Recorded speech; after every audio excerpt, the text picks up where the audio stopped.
എല്ലാവർക്കും എൻ്റെ നമസ്കാരം. എൻ്റെ പേര് ശിവന്യ എല്ല. ഇന്ന് ജൂൺ 5 ലോക പരിസ്ഥിതി ദിനമായി നാം ആഘോഷിക്കുന്നു. പ്രകൃതിയെ സംരക്ഷിക്കുക എന്ന ആശയം ഉയർത്തിക്കാട്ടി ഐക്യരാഷ്ട്രസഭ മുന്നോട്ട് വെച്ച ഒരു ആശയമാണ് പരിസ്ഥിതി ദിനം. 1972 മുതൽ എല്ലാ വർഷവും ജൂൺ 5 പരിസ്ഥിതി ദിനമായി നാം ആഘോഷിക്കുന്നു. ആദ്യത്തെ പരിസ്ഥിതി ദിനത്തിന്റെ സന്ദേശം ഒരേ ഒരു ഭൂമി എന്നതായിരുന്നു. പരിസ്ഥിതി ദിന ആഘോഷങ്ങളിൽ പങ്കെടുക്കുന്ന എല്ലാവരും ചെയ്യുന്ന ഒരു കാര്യമാണ് വൃക്ഷത്തൈ നട്ടുപിടിപ്പിക്കുക എന്നുള്ളത്. സത്യത്തിൽ പരിസ്ഥിതി ദിനത്തിൽ നമുക്ക് ചെയ്യാൻ കഴിയുന്ന ഏറ്റവും ലളിതവും ഫലപ്രദവുമായ ഒരു കാര്യമാണ് അത്. എന്താണ് പരിസ്ഥിതി? നമ്മുടെ ഭൂമിയും അതിൽ ജീവനുള്ളതും ജീവനില്ലാത്തതുമായ എല്ലാ ഘടകങ്ങളും ചേർന്നതാണ് പരിസ്ഥിതി. എന്നാൽ ആ പരിസ്ഥിതി ഇന്ന് വളരെയധികം നശിപ്പിക്കപ്പെട്ടിരിക്കുന്നു. മണ്ണ്, ജലം, വായു മലിനമാക്കപ്പെട്ടിരിക്കുന്നു. ഉപയോഗിക്കുക, വലിച്ചെറിയുക എന്നത് നമ്മുടെ ശീലമായിരിക്കുന്നു. പണ്ട് നമ്മുടെ പൂർവികർ പറഞ്ഞ ഒരു പഴഞ്ചൊല്ലാണ് ഇപ്പോൾ എൻ്റെ ഓർമ്മയിൽ വരുന്നത്.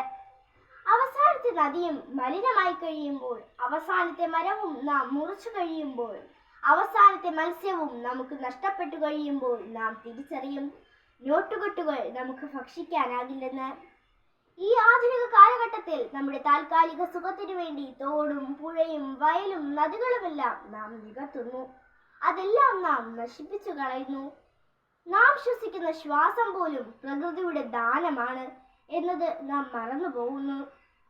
പ്രകൃതിയുടെ വരദാനമായ മണ്ണ്, ജലം, വായു എന്നിവയെല്ലാം നാം നശിപ്പിച്ചു കളയുന്നു. ശുദ്ധവായു കിട്ടാൻ മരങ്ങൾ വേണമെന്ന് നമുക്കറിയാം. എന്നാൽ ആ മരങ്ങൾക്ക് മണ്ണും ജലവും അത്യാവശ്യമാണ്. ജീവജാലങ്ങളുടെ മാനസികവും ശാരീരികവുമായ ആരോഗ്യത്തിന് പ്രകൃതിയുടെ പങ്ക് വളരെ വലുതാണ്. മനുഷ്യനിർമ്മിതമായ വസ്തുക്കളെ നാം കൃത്രിമം എന്നാണ് പറയുന്നത്.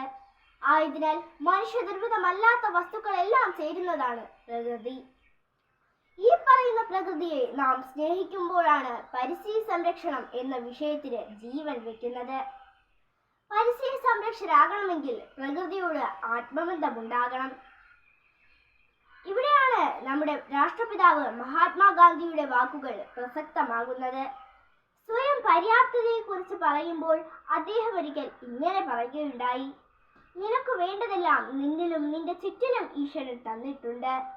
മഹാത്മജി ഇവിടെ ചുറ്റിനും എന്ന പദം കൊണ്ട് ഉദ്ദേശിക്കുന്നത് പ്രകൃതിയെ തന്നെയാണ്.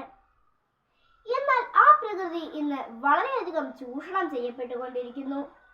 നമ്മൾക്ക് ഓരോരുത്തർക്കും അരുത് എന്ന് പറയുവാൻ കഴിയണം.